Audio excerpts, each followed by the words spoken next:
para siyang na-stroke.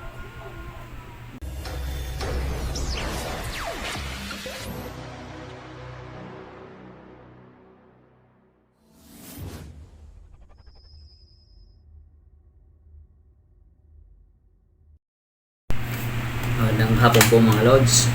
Ito po yung aking alaga na si Pilay. Tawag nito si Pilay. Ito po siya yung nasa short video ko na pag lumakad nakabukaka.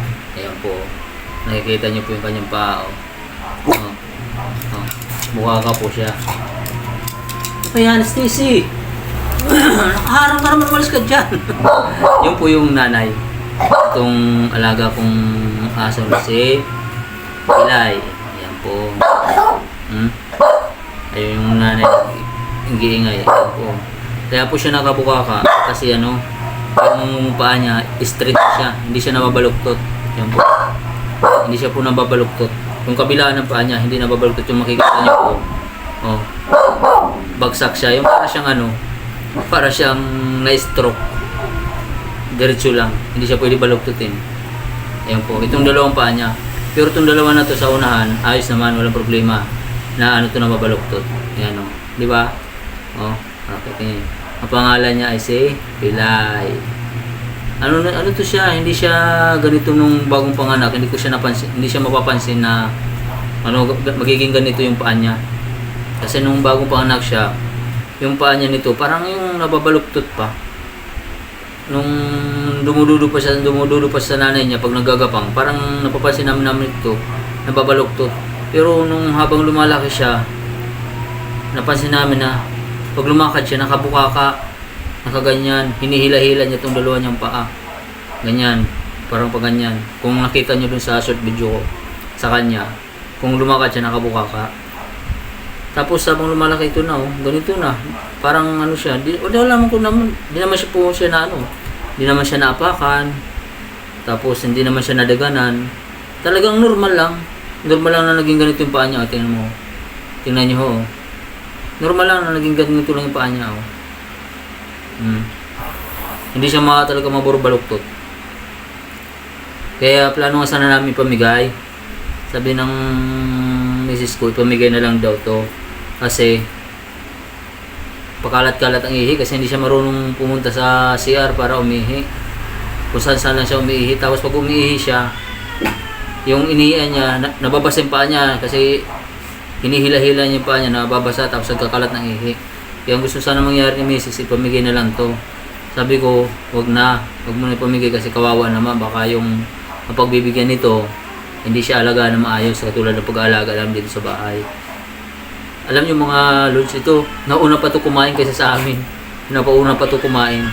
Hindi siya masilan sa pagkain, basta yung ipakain siya sa kanya, malasahan lang niya yung kanin niya na may lasa.